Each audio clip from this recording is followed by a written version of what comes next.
Hello, Wanderers, and welcome to UnderTown. At the beginning of this year, Zach and Caitlin took a hiatus, so we decided to invite some of our friends to game with us in D&D 5th edition. Since 2021 was extra hectic as we welcomed 2 new babies into the Wandering Gamer family, this game is going to take the place of our holiday special. UnderTown will run through the rest of the year, and Outlaws will be back on the first Monday of January. Thank you all for sticking with us, and we hope you enjoy UnderTown.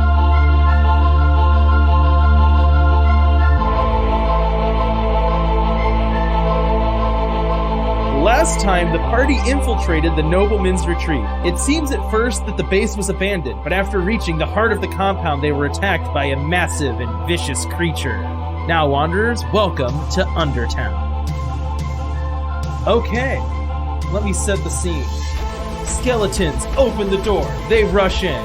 A giant figure ripping out of his full plate armor swings through, smashing one of the skeletons to smithereens, and slides into the room facing all of you. It is a hulking creature, not unlike the infraggable Kronk. Anyone watch The Justice Friends? Can't say that I have. Nope. Dexter's Laboratory? I mean, it's been forever. Anyways, it's the Incredible... He's not unlike the Incredible Hulk. Too large, ripping out of clothes. It's just these clothes are armor. You know how it goes. This is the guy we said that had armor as like a bikini, right? Okay. Let me make something clear. You guys said he had armor as a bikini. I didn't say that. That was your head That's canon. why I asked for clarification. The holder of the real story says that he is ripping out of his full plate armor in a way that is impressive and frightening. Not that he just has pasties now. So much for democracy. So the holder of the real story is saying he's dummy thick. Yeah, Dummy thick. yes, that. Definitely that. Is he thicker than Tonk? I think he's taller and wider than Tonk. Dude, we have a muscle off, like where we just start flexing our muscles at each other. Are you just It's like trying a scene to... from Full Metal Alchemist. Why would you take that from me? I was mid-sentence and you just stole it. Right out of my mouth. Yes, it's exactly like the scene from Full Metal Alchemist, except he doesn't shake your hand and he is unwed. I thought I was going to have to roll a death saving throw there. Okay, it's on you guys. What do you do? I assume we have to roll initiative, right? Well, I mean, yes, unless there's anything else that you want to do first. You know, like you can talk to Yes, him. charm person. You know, okay, I'll tell you what. You can try to charm person, but it is not going to be easy, and we are counting this as being in combat because he just shattered one of your skeletons. Oh, dang it. Okay. But if you want to do that, maybe try it once up front and then don't do it every turn after. No, I wasn't going to commit to that bit again. Anyone else want to do something before things get, real? I think we're all itching for some combat. Great. Everybody roll some initiative. I need to get out a spreadsheet. Oh, hold on. I thought this was one person. It's one person, but, okay, so Carl is looking at the initiative list, and he sees that there are... Each muscle gets an initiative. Each arm got an initiative roll, and I rolled 2 nat 20s, so top of the order is going to be Dummy Thick Arm 1 and Dummy Thick Arm 2. Okay. So, the creature swings in, and he's standing in the middle of all of you in this, kind of lived in... I'm trying to think of... It's like a big, hall dining room. And as soon as he swings in, he immediately just grabs a table and slams it across Amma's head. Okay. Let me roll some dice. Ow. Amma, does a 17 hit you? Yes. Great. It does. 1 damage as an entire table just lightly skims the chin. Does he not have a strength score, or what? I have a method, Vinny. Okay, sure. He then picks up a chair and hurls it at Rolf with another dice roll. Rolf, does a 20 hit you? Man, yeah. I was hoping for that 17. Rolf, you take 5 damage as a chair bonks you on the head. You get chair He's got a bonked. chair! Well, not anymore. He threw the chair. He gave you the chair. I've got a chair. I'm gonna say that table knocked Amma's loot out of her hand, which she had pulled out to give some bardic inspiration. Tragedy strikes. Yeah. Oh, thank God. All right, furniture's flying. Tonk, furniture's flying. What do? I pray to my gods and I release my twilight orb into the sky. Cast a light around the whatever room we're in. What does that do? It just gives everyone temporary hit points. Oh, that's nice. Okay. Legit. How many? Yeah, I guess I should probably roll for that, shouldn't I? So everyone this round gets, what level are we right now? 4 or 5? 5. 5. Everyone gets 7 temporary hit points. And does that like expire after like a round or something, or is it just? Yes, it expires after a round, but it lasts for a minute, so I just re-roll again when my turn comes around again, and then everyone will get more temporary hit points if they lose some. I can't remember if I mentioned it in this campaign, but temporary hit points, they don't stack. So Right. if you give us more temporary hit points next turn, then it'll be like, let's say next turn you give us 8. I wouldn't have We 15. lose to 7. You would lose, Right. like, you would basically gain the higher of the two numbers, Yes. either what you already have or what you gain. All right. Greg, it's your turn. My turn, huh? Well, this would be the perfect time to go cat form, but I can't do that because we have not rested. Did you go cat form in the bar? I did, yeah. Oh, okay. Gotcha. Sorry. Yeah, and we have not rested since then. You have not had a long rest, no. Even a short rest would refresh it, but we haven't done that either. Which we probably had an opportunity to when we were waiting for Hector, but I didn't say that I was doing that, so whatever. I think I'm going to... Okay, I'm going to activate bonus action to put my Crimson Right on my Warhammer. So my Warhammer will get additional damage. But I do have to do this. Nice, that's fantastic. Sorry, I've just got a lot of numbers to keep track of. And I'm going to try to attack him with my Warhammer. Alright, first attack is a 19. That hits. Second attack is... No, that's a 10. That unfortunately does not. So your first hit, you swing and you like find an empty space where the flesh is bursted through the armor, and you make like solid connection into a big slab of cow-like meat. You're basically Rocky Balboa in whatever Rocky Balboa movie that is, where he punches slabs of meat. But then the other one, just you swing around and hit a piece of metal that is suspended in his sinuous body. All right, roll me that damage. That'll be 19 damage. Wow. Dadgum! Because my Warhammer is a 1d8, I rolled a 7. My right is a 1d6, I rolled a 6. I almost max damaged this. When that hit lands, you just hear him go, "Ooh, that was a good hit there, brother." Oh my gosh. Okay. Amma. Okay, so I can't remember. I know I raged before we fell into Undertown, but then everything reset, right? When you landed in Undertown, everything reset. Okay, everything reset. I've only raged one time then. Okay. Yes. So because my loot has been knocked out of my hand, Amma starts, "My loot!" and starts raging, and then I'm gonna hit with my great axe twice. Yeah. So the first one, 23. That hits. And the second is 22. Both of those hit, yeah, just hitting all of the fleshy bits of this guy that are bursting through his increasingly useless armor. Lovely. So the first hit is 11. All right. And the second hit is 7. As the blows land, he's just like, "Ooh, yeah, I'm liking this group of people. You're gonna make this fun, but you stepped into a world of hurt when you walked in here." Rolf. Rolf, you've been chaired. How does that make you feel? I enter a ranger rage. No. I am also going When to... rangers range, I think it's called a brood. Can I go home now? You are home. I am going to return fire, as it were. You're going to throw another chair at him? No, I'm going to shoot arrows at him. This is civilized, thank you. I'm going to do 2 different arrows. First one being a 21 to hit. Okay, that hits. 9,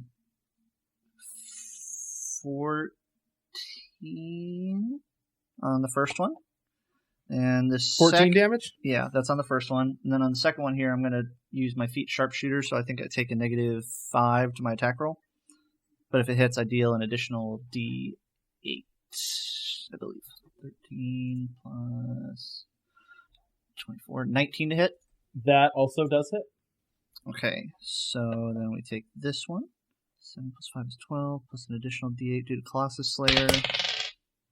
12, 16 plus 10 from Sharpshooter, so 26. You say 26 damage in one arrow? Yeah. Alright. The arrow catches him square in the forehead as he reels back, going, "Oh, you're gonna pay for that one!" And then as my bonus action, Cody, I'd like to cast Hunter's Mark. On Amma? No! No, it'd be on Tonk, wouldn't it? No! But you're so good at shooting Tonk. I shot him once! So good. It's all that matters. I would like to target the Nacho Tan Mandy Tavage. Solid name. Solid name. I appreciate it. Alright, so he's got a little glowy Sims mark above his head, indicating that he has a hunter's mark on him. Mort, one of your bone boys has been utterly destroyed. Yes. I am sad But you about still have one more bone boy. Yes. I am going to cast Ray of Sickness. Ooh.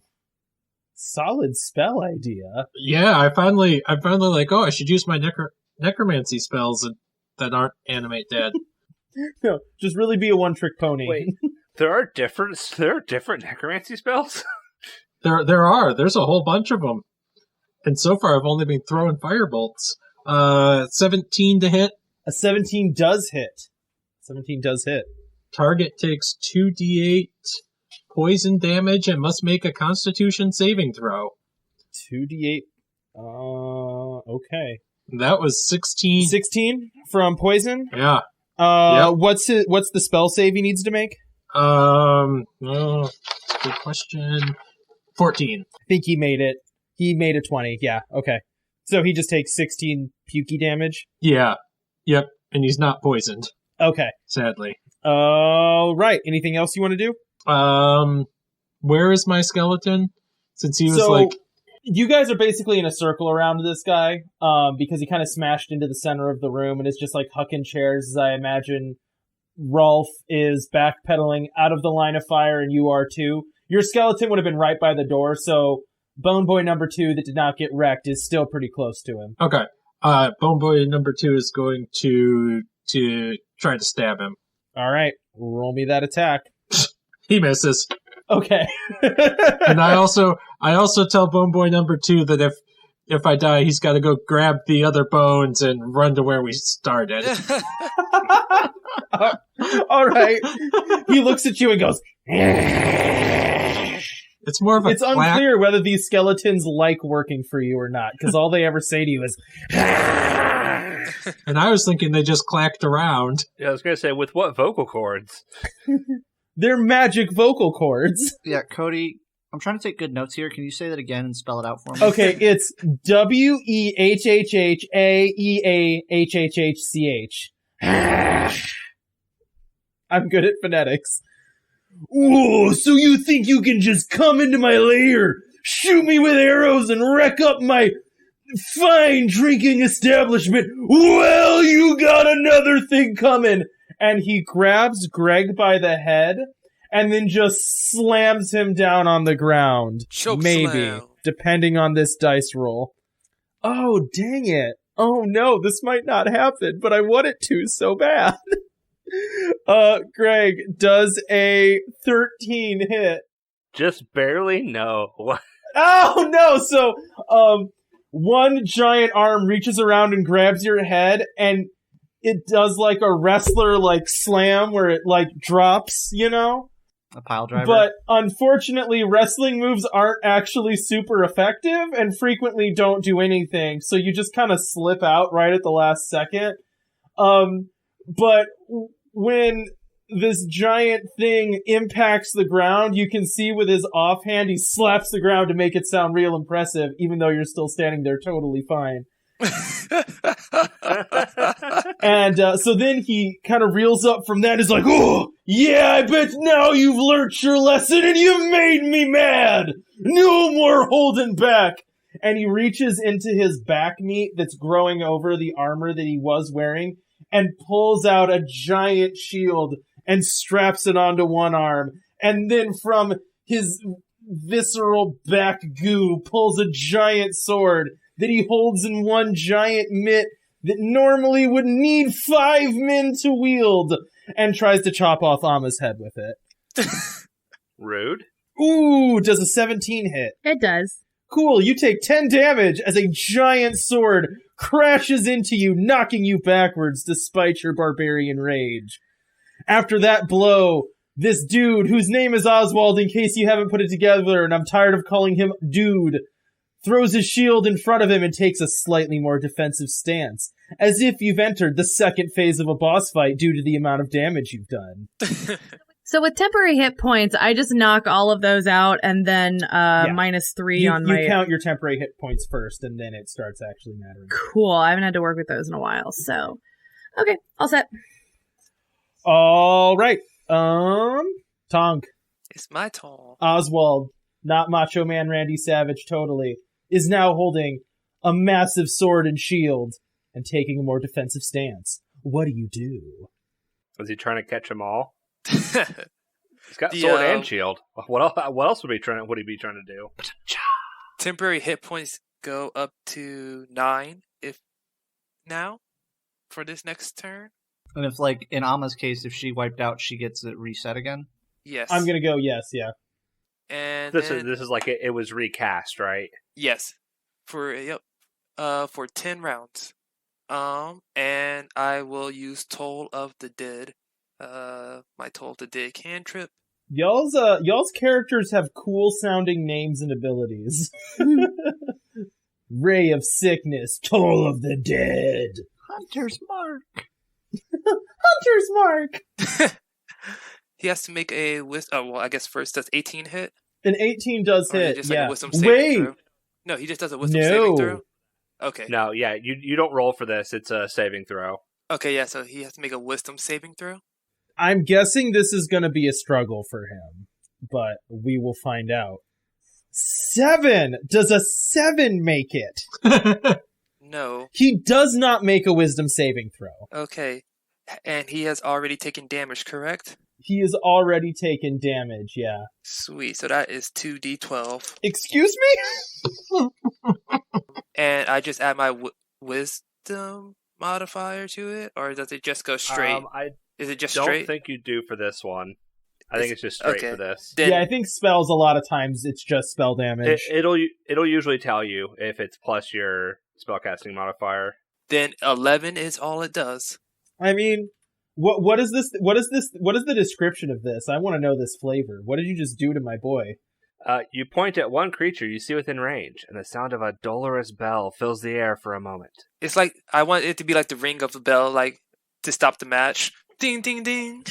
He hears that and reels around, grabbing his head. Round's not over, sucker! I'm coming for you next!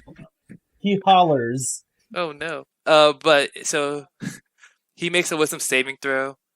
If he takes 1d8 necrotic damage. If the target is missing any of the hit points, it instead takes 1d12 of necrotic damage. And when I reach the 5th level, it becomes 2. Hell yeah, brother! Poetry snaps. Oh, yeah. Poetry snaps for that attack. That was a good attack. All right, Greg. Oh, my turn again, huh? I think I know what I'm going to do. I'm gonna look at him and be like, "You tried your hardest. Now it's my turn." Clearly mocking him. He doesn't get it. He's not very bright. Yeah, swinging with my warhammer again. 15. A 15 does not hit. Okay. He crouches behind his large shield, and like the ringing of a gong, your hammer meets the shield. Bong! And actually, okay, for that 15, the second one was worse. I'm going to use my saving face for that 15. I get to add up to the number of allies. So it'll be and we said we're counting the skeletons as buddies. I think we said we're counting the skeletons, yeah. So it's one less than it was. Yeah, but it's a max of 5 anyway, so I only need one skeleton. All right, 1, 2, 3. Actually, I don't even need a skeleton to be up. Well, what is it? Or no, I counted myself. Never mind. I would need one. It's number of allies max of 5, so I need one skeleton to be up to get the maximum. So it's actually a 20. That hits. The second one was worse though, so I definitely didn't hit that one. That is not as good damage this time. That is 11 damage. Nothing wrong with 11 damage. It's 3 of fine. which was lightning. The rest is bludgeoning. I mean, it's not the 19 I did last time.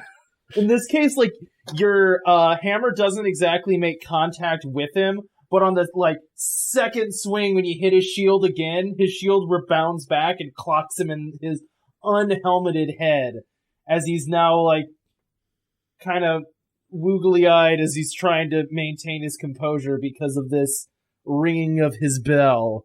Amma, what do you do?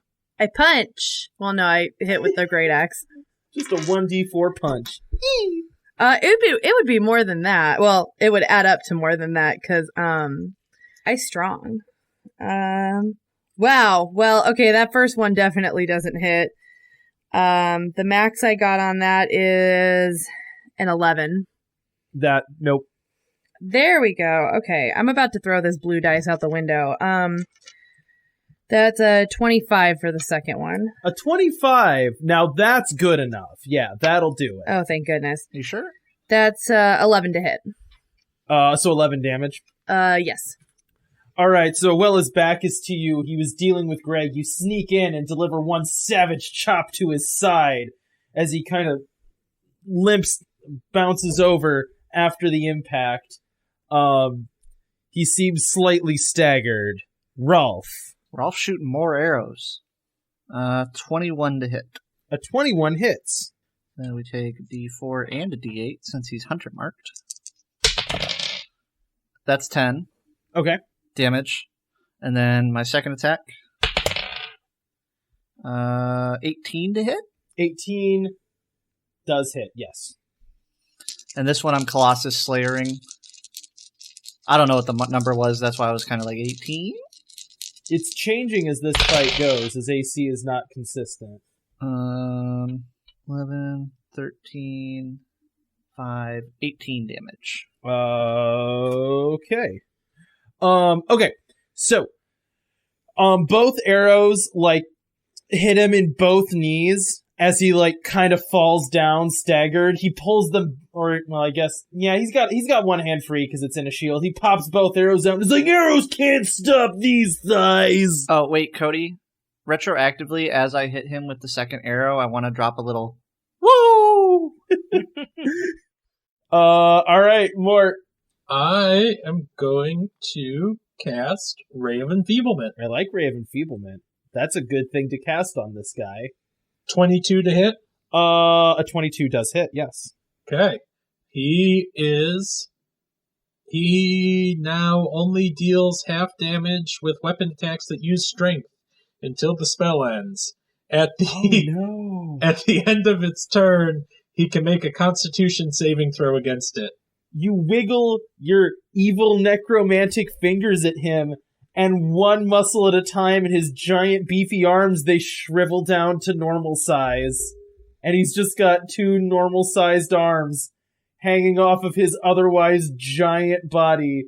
The shield now far too heavy, and the sword ridiculous in his normal-sized human hands. That was a solid attack. And now my skeleton attempts to stab him. Oh, gotta get that sheet. 13 to hit. A 13 does not hit. Okay. He's basically now literally crouching behind a shield that is just propped up against him, and your skeleton, not sensing a tactical advantage, is just like, ah! Clang, clang, clang, clang, just hammering on the shield. Totally useless. Alright, now it's time for no longer dummy thick arms to make their attacks.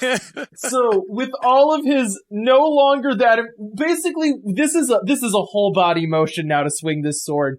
He's gotta, like, pop his hips. He has to fling his entire torso around just to get enough momentum to move the sword, as he just basically throws his noodle arm attached to the sword at Tonk. I think he should have to roll to not, like, pop his arm out of its socket. Well, I mean, we'll see how badly he rolls. It looks like Stretch Armstrong, though. It's not great. It's literally like a rubber band attached to the sword, and he's using his now muscled body to just fling it around. Oh, this is so sad. Oh, he rolls a nat 20. So this actually works to his advantage. So literally it's like a rubber band on the sword. You know, it stretches it out further, and he gets like some extra whipping speed from swinging his whole body around. It looks like a hammer thrower as the edge of his razor-sharp sword flickers across Tonk, dealing half damage, you said, on strength attacks? Half damage on strength attacks. Nullifies that nat 20. Dealing only 10 damage as at first, thin line of blood is traced across Tonk's chest as it begins to grow as the size of the gash becomes apparent. And then with his second attack, he's going to thrust his shield into Amma's face, attempting to knock her off balance and knock her prone. So this isn't going to necessarily try to do damage. He's literally just trying to knock you prone. Okay. And, like, back. And we're going to see how well he does on that. Does a 17 hit your AC? It does. You keep rolling 17s on me. Well, in this case, it was for a weird reason, too, because I'm halving his strength modifier. Anyways, so yeah, you're knocked backwards away from him and off your feet. So on your next turn, you can use your motion to stand up, but not, again, close distance with him. Okay. Does that make sense? Yes. So you could do a ranged attack, but not a melee attack. Yep. All right. Throw the chair. You could throw a chair, yeah. Or sing a song. Pile driver! And now he's going to try to roll his constitution. Ooh. Does a 21 make it? Yeah. Alright. He rubs his, like, stretched across his now giant torso, his little arms rub their bracers together, and he goes, "Ooh, bring back that magic! I need the strength!" And his arms again inflate to their giant size. "Wizards ain't got nothing on me! I'll throw you through reality!" Did I rhyme? No, I didn't really. A little bit. Yeah, kind of. A little bit. I'm becoming Dr. Seuss! Topical. Except for the fact that this will come out months and months later. Oh, yeah. Yeah. Topical at the time. All right. Tonk. I got 7 this time for the temp hit points. I don't know if that makes people go down. So we go down right? this time, right? No, it won't make us... We don't go down. Okay. We just keep the hit points, the temporary hit points we had. All right, and then... Okay, cool. And then I will do Toll the Dead once again. That's a wisdom save throw? Yes, wisdom save throw. Ooh, yep, okay. 19 on the wisdom saving throw. All right, well, yeah. He's good. That's it. Doesn't that still do damage or no? Only if he Nope. fails. Only if he fails. Alright, so the bell rings and he's just like, "Not this time, brother!" Alright. Stop it, the match is over. Stop the goddamn match! Greg. I'm going to use my bonus action to invoke my Blood Maledict. I'm going to spend some health, which it's very nice that I have these temporary hit points, because then I can spend my hit points all willy-nilly and not care about it. Okay, so I did that. And I'm amplifying it as well. So it has an effect, and then I can amplify it if I want to, and I am choosing to amplify it. So I'm going to try to make an attack on him. This first one, because I amplified it, this first one has advantage. That is a 21. 21 hits. Okay, and then I will go ahead and roll the second attack as well. No, it's 10. But I still hit with one of them. That doesn't hit. The 10 Yeah. doesn't. But I do this and this. Oh, that's some big damage. 20. That's some stuff. All right. So wait, what was this attack? Okay, so basically, the Blood Maledict, I mark a creature that I can see, and until the end of my turn, when I deal my right damage, that lightning bonus damage I'm doing, I get to roll an extra die for that. So I basically it's kind of like Hunter's Mark. It's the Blood Hunter version of Hunter's Mark. Gotcha. And this does lightning damage? Yes. My right does lightning damage. Cool. So yeah, you swing your hammer and it crackles with Thor-like thunder as when it's collides with his chest. You see him convulsing and shocking as the electricity arcs around him and his metal accoutrement. What's up? Is Greg a Thundercat? You know? Oh. I'm glad to know that Greg is a Thundercat. Greg is a Thundercat confirmed. I like this headcanon. It's not even headcanon anymore, it's canon. Yeah, that's real canon. I want to imagine that you're a furry cat also wearing a furry loincloth for some reason. All right, Amma. Yeah, I'm getting up, picking up whatever furniture item is closest to me and throwing it. Nice. Because I'm still raging. Is that with strength? I'm gonna say, usually it would be dex. I'm gonna say since you're raging and you're just hucking it as hard as you can and it's probably a big thing and he's big, I'm gonna go strength on this one. Okay. So anyways, you throw a table at him. Do you need to know what my... Yeah. What'd you roll? 12. A 12 does not hit. Yeah. The table flings towards him and hits the shield. He's now able to maneuver it dexterously. Oh, wait. I get advantage on strength checks.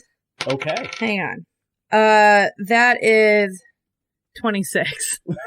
26 does hit. Yeah, that'll do it. So he gets the shield up in front of him and is like, oh, yeah, tables can't bring me down.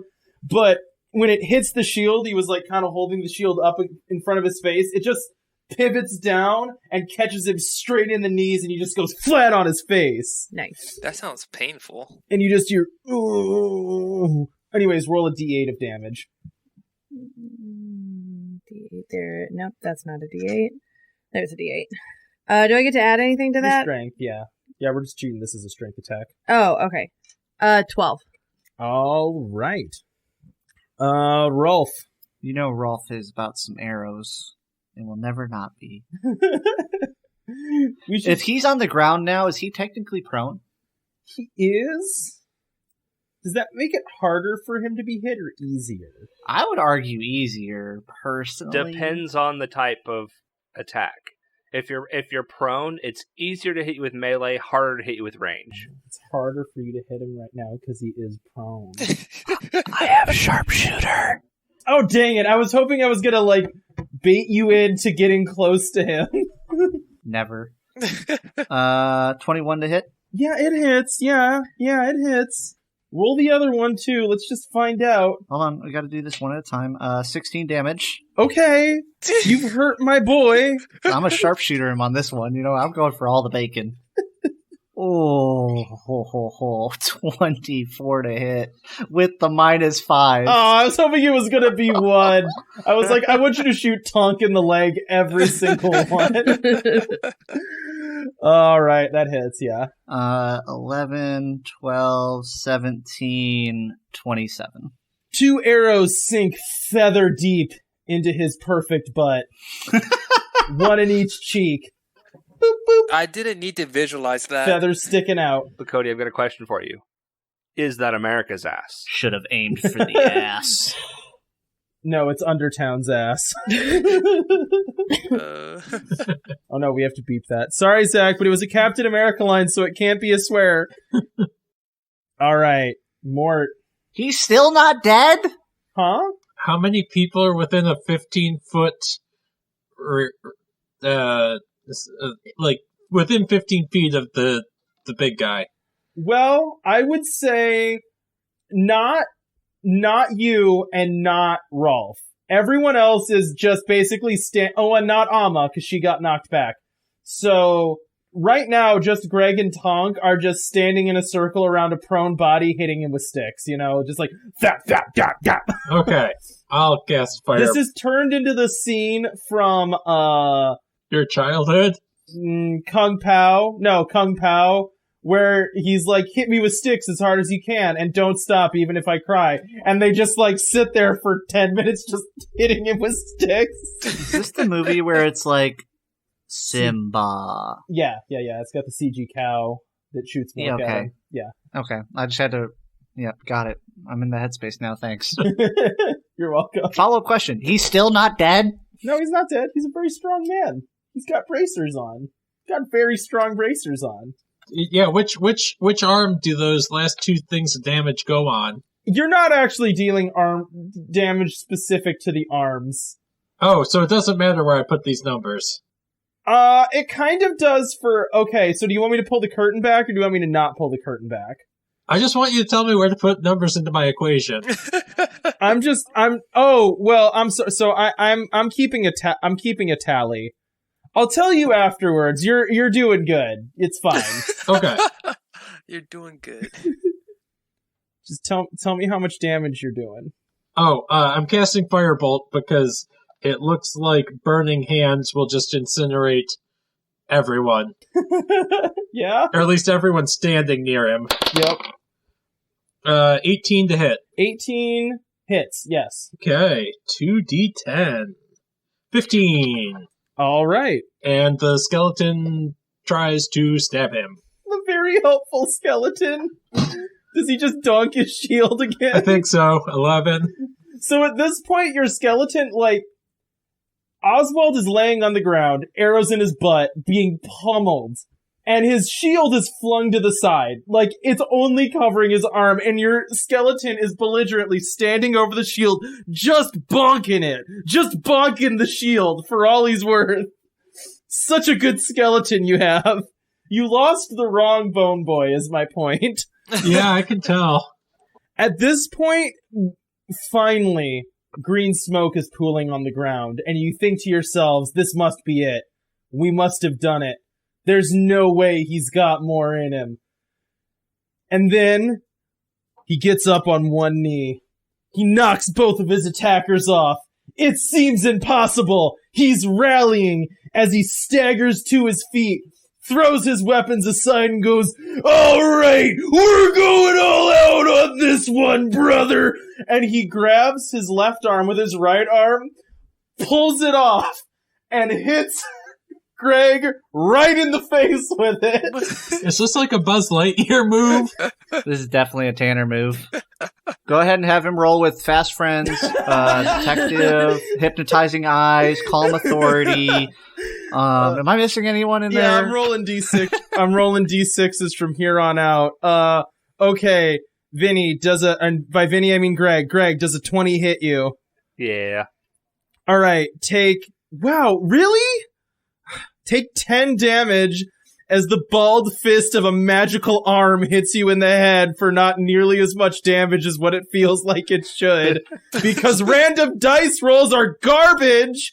Anyways, green smoke is filling the room at this point as he rages and thrashes around, swinging wildly with his own arm. And it is Tonk's turn. Alright, I go and I touch him to bestow a curse upon him. All right. Touch a creature. That creature must succeed on a wisdom saving throw or become cursed for the duration of the spell. Okay. So, wisdom saving, you said? Yes. Okay, now this is going to be close. Does a 4 make it? No. All right, he's cursed. So what does that do? Choose one ability score. While cursed, the target has disadvantage on ability checks and saving throws made with that ability score. I want to go out on a limb and say you're probably picking strength, huh? Yeah. Isn't wisdom the best bet here? Basically already has disadvantage on wisdom. He's adding a lot to his strength. And while cursed, the target has disadvantage on attack rolls against myself. And while cursed, the target must make a wisdom saving throw at the start of each turn. If it fails, it wastes its action. Oh, Dang. I don't think he's making it another turn. And while the target is cursed, your attacks and spells deal an extra d8 of necrotic damage to the target. I do like that one. Okay. He just starts screaming. At this point now, he's like smashing into tables. He's running into stuff. He's like getting too near a lantern and gets scared and runs away as he's just crashing and smashing around. And on top of all this, everyone has 10 temporary hit points. All right. Greg, what do you do? He's gonna keep swinging away with his warhammer.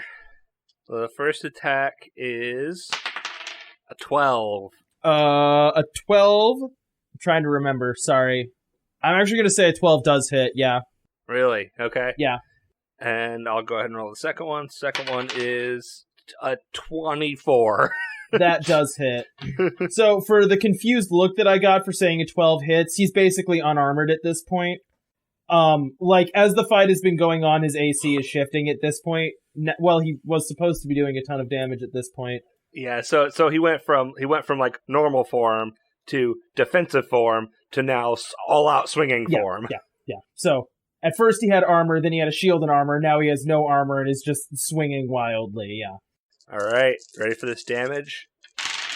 that was a lot of dice. Yeah, yes, it was. It was four dice. So I hit on both attacks. 28 damage. Oh my God. This is the first time I've hit on both attacks. Well, yeah, that did a lot. Alright, so thunder is crashing in this room that is filling with green smoke as blow after blow rains into him as he's staggering around and still half-heartedly trying to fend you off with his own torn-off arm. Amma. I think I'm just gonna close the distance and hit him with my axe, because I am still raging. Cool. 17 to hit. 17 does hit. And that's on the first one. And on the second attack, nat 20. Nice. Yeah.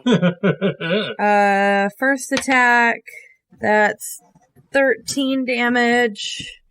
And then I get to roll my hit dice twice, right? For a nat 20. Yeah. 14. Okay.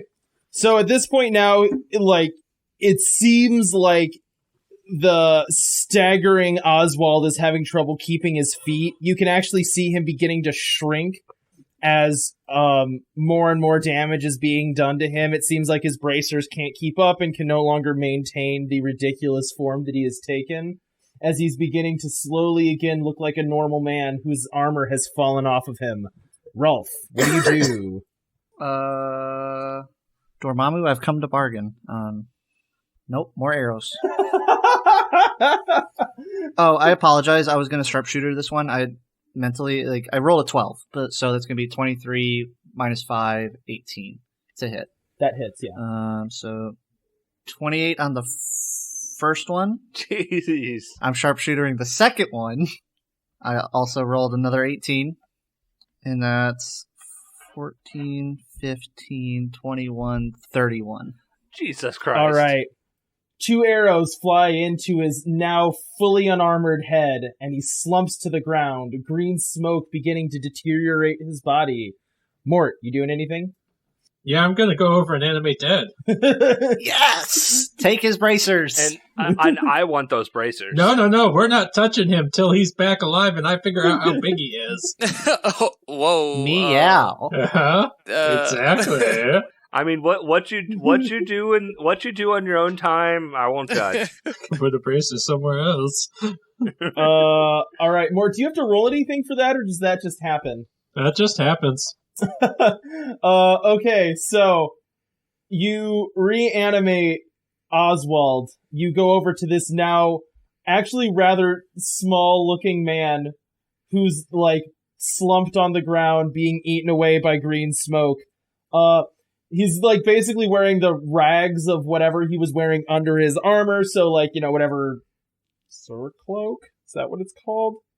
Surcoat? I think it's a surcoat. Is what is worn under plate armor. I don't know enough about medieval stuff. Anyways, he's wearing the tattered remnants of a surcoat. And as you touch him and breathe your necromantic life into him, he stands up and goes, "Oh no." Not so macho man anymore now, are we? You're a little smaller than I expected. The bracers are like, have slipped off of scrawny and like kind of pasty wrists. They're little like bony things that he has. "And who are you? And what are you doing in my domain?" Well, I can hardly say that this is your domain any longer, and I mean... Nonsense! I own this place! Now get out, all of you, or I will have you whipped up and down the square, or the space outside, you know, in public. Jump. He jumps immediately. "Oh no. I'm dead, right? I died. And then Undead? the arrows in my head made me think I was dead." I would like to go up and retrieve all the said arrows that are in his head and in his butts. Ow, ow, ow, ow, ow, ow! Okay, great. I can still feel things, thank you. So whose place is this? Well, it is technically mine, but somehow I think that makes it, Mort's, whose name I know now because of the mental link that we share. I would have also accepted ours, but okay. No, it's Mort's. You can't tell me to do anything if Mort tells me to eat your toes. That made me really uncomfortable. So, I tell him to put back on the bracers. I want to see what happens. Okay, he puts back on the bracers. Nothing happens. They seem to only work on the living. Oh, that was a waste. I don't want to just give you the Incredible Hulk. Just like, here you go. He breaks the game. Here, let me try. You put on... Do you want to put on both of the bracers? Why not? How, Amma, when I said that you wore, one bracer, what did that do? +1. Okay, so it gives you +2 to your strength. The look on Vinny's face right now is pure joy. I mean, that puts me at a 20 strength. For the record, I'm reanimating my second skeleton. Ooh. Okay. Does it say anything about the bones having to be intact? It says pile of bones? Oh, okay, it doesn't, so I'm not going to make that a mechanic. Okay, so you reanimate your second skeleton. It rises up from the ground and goes, "Yeah!" The obviously more reliable skeleton. The less reliable skeleton looks at you and goes, "Yeah!" Shut it, tin can. I like RPing as skeletons. Hey, skeletons, do you see anything in this room? I'm starting to regret it now. Real talk, though. Do we see anything in this room that would be of value to our cause? So, technically, in the room you're in, it is a destroyed room that you have already searched. Is there another room that we could go to? Can we walk into his room? You walk into a very fancy lad's bedroom. It is draped in furs. There is fine food and drink everywhere. There's, like, probably embarrassing, like, Renaissance-y paintings of half-clad women looking off into the distance. You know the type I'm talking about. I go pour myself a glass of whatever looks the nicest. That's quite expensive. I expect you to, I guess, drink all of it and enjoy it. We should return this all to the people. I was planning on drinking it. No, don't do what he said, Mort. Mort, he's an idiot. Don't give this to anyone but you, Mort. You deserve it. Are there any, like, magic weapons or anything in here? Just the bracers. There's a giant oversized sword and shield outside, but I mean, they are giant and oversized. They're also quite barbaric. They are, yes. But there are no, like, fancy, fine magic items in here that you would be immediately aware of. Okay. I think at this point, we should have a conversation with Oswald about what we're trying to do. And I mean, he's not going to listen to us, and he's only going to listen to Mort. But trying to engender his organization's commitment to our cause might be very helpful fighting a giant lich. He doesn't have a choice. I mean, but Oswald still has to convince the rest of the group. They might just, like, excommunicate him and pick a different leader. Rinse, repeat, fight. And we'll kill them. I like this game where I make you one at a time murder a, like, WWE style boss as they just keep electing new leaders. And then those leaders... Will the next one be Hulk Hogan? Yeah, or like maybe Andre the Giant, something like that. The Rock.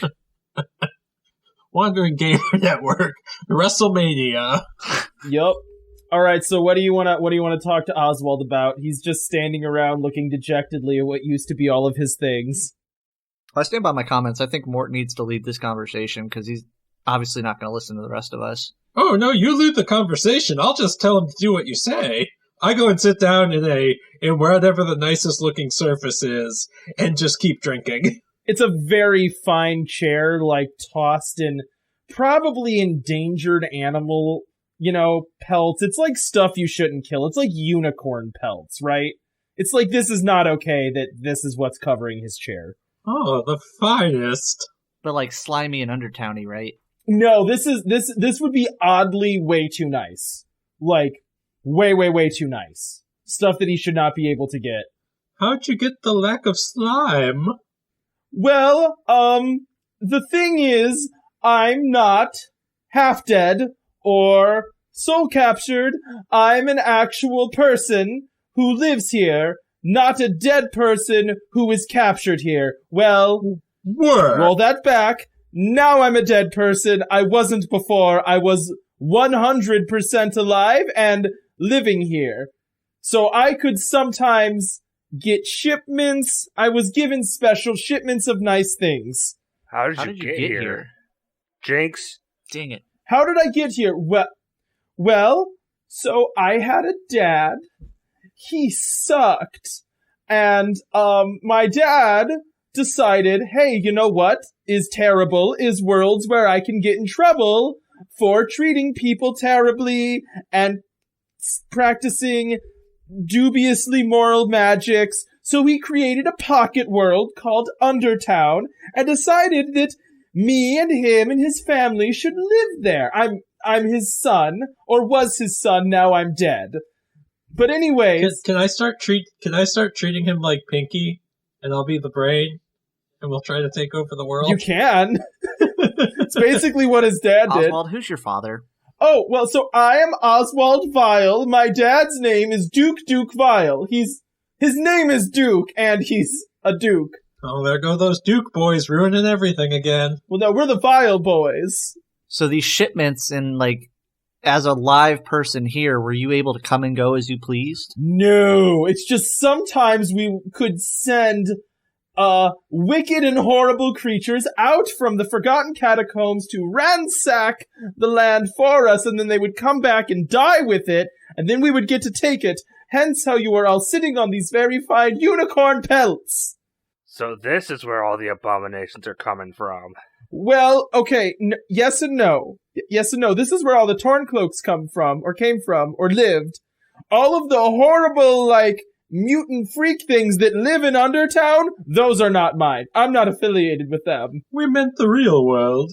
Oh, in the real world, yes. We're probably the reason that the area immediately surrounding the, Forgotten Catacombs would be a wasteland because we're just basically eating all the nicest stuff and killing anyone who's nearby to capture their soul here to further fuel my dad, Duke Vile. I think you underestimate how far these things are traveling. I doubt it. No, it's probably pretty far at this point. I've been down here since I was a kid, and now I'm like, I don't know, 40 or something? So, no, it's probably pretty bad upstairs, but I don't live upstairs, and I truly don't care. Could you sneak us into the castle? No, I can't get into the castle. My dad doesn't like me. He says I'm boring and frivolous. He sucks. Would you like to help kill your dad? Well, no. Okay. I guess you don't have a choice, but... So here's the thing. I don't necessarily hate living down here where I have like a cool... I'm the strongest person. Well... You gotta remember the past tense. I didn't mind living down here because I was the strongest person and I could just kind of get whatever I wanted for free and I was kind of in command of my own little realm and you ruined that for me. And I hate you for it. Well, counterpoint, if we remove your dad, who's really the leader of this area, and you help us get out, you can then be still the leader of this area and we get to go back to the world we came from. Okay, how... So the problem is the how. One, I'm dead now, so I don't have, like, the same thing where I come back rotten. That, I don't know that really happens for me. Two, okay, so how do you leave? Because I don't think you can just, like, walk out the door, and I'm pretty sure if you kill whoever's making this place exist, it'll just stop existing. I don't know that, but something will happen. Even that would be better than letting this existence down here continue. Because while you're living up here like a king... Well, maybe for you! Well, while you're living up here like a king, it sucks for everyone else. Oh, boo-hoo. I'm sure their lives are so terrible. Have you met my dad? He made UnderTown. And then said I was lame. So... Yeah, and that's why we were going to take him down. Or you could just be content. I mean...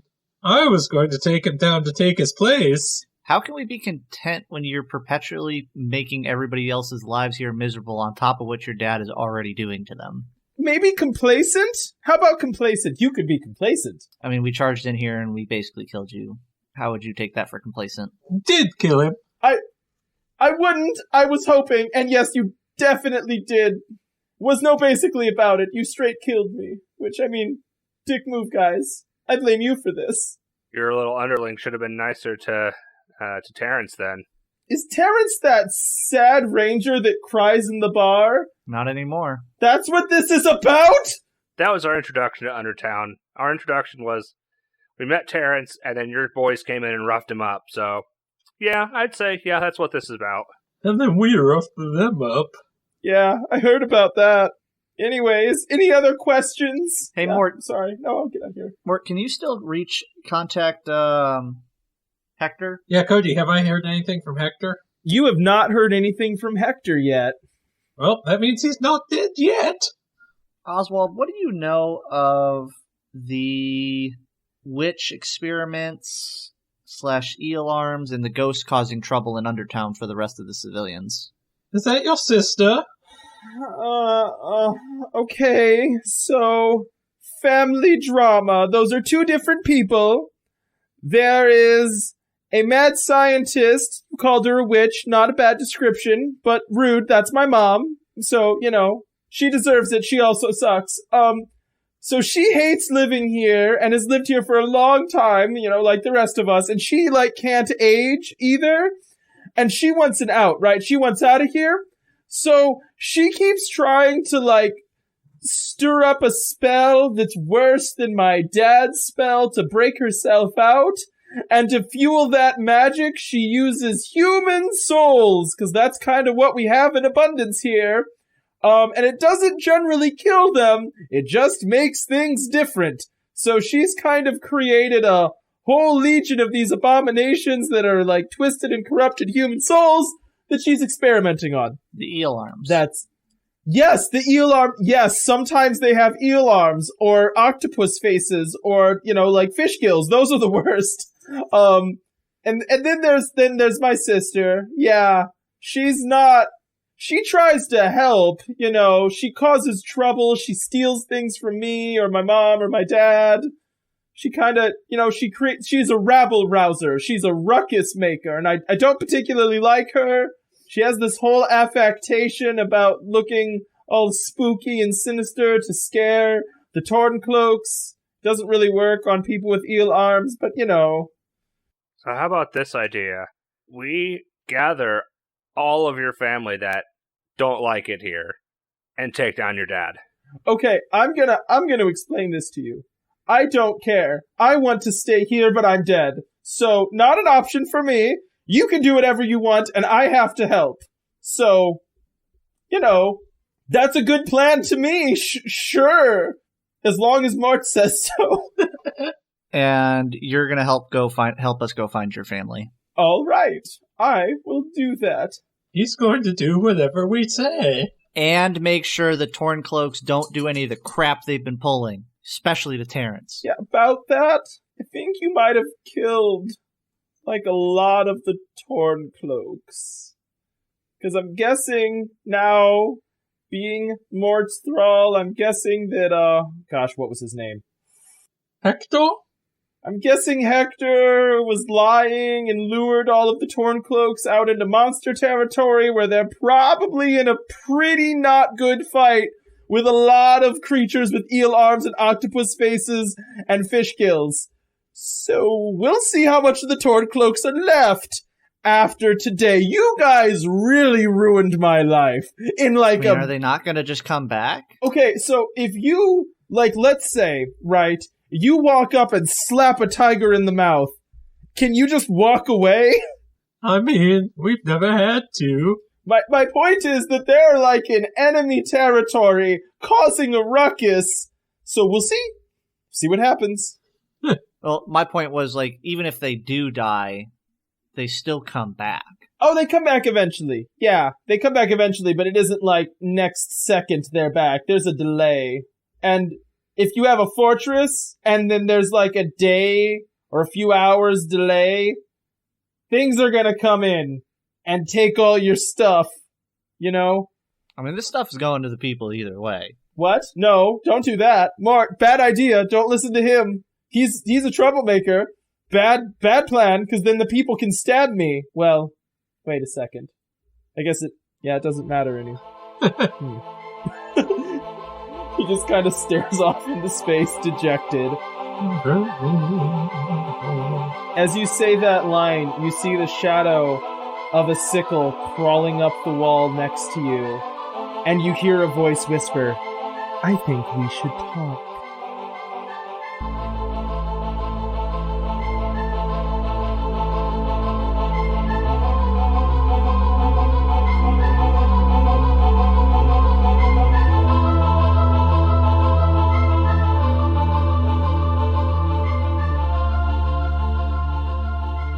Thanks for listening to this episode of UnderTown. The music for this show was Action Epic by Komiku and can be found at loyaltyfreakmusic.com. If you like this show, you can check out more at our website or on Podbean and interact with us on Twitter, Instagram, and Facebook. You can also find us streaming on Tuesday nights at wandering_gamers on Twitch.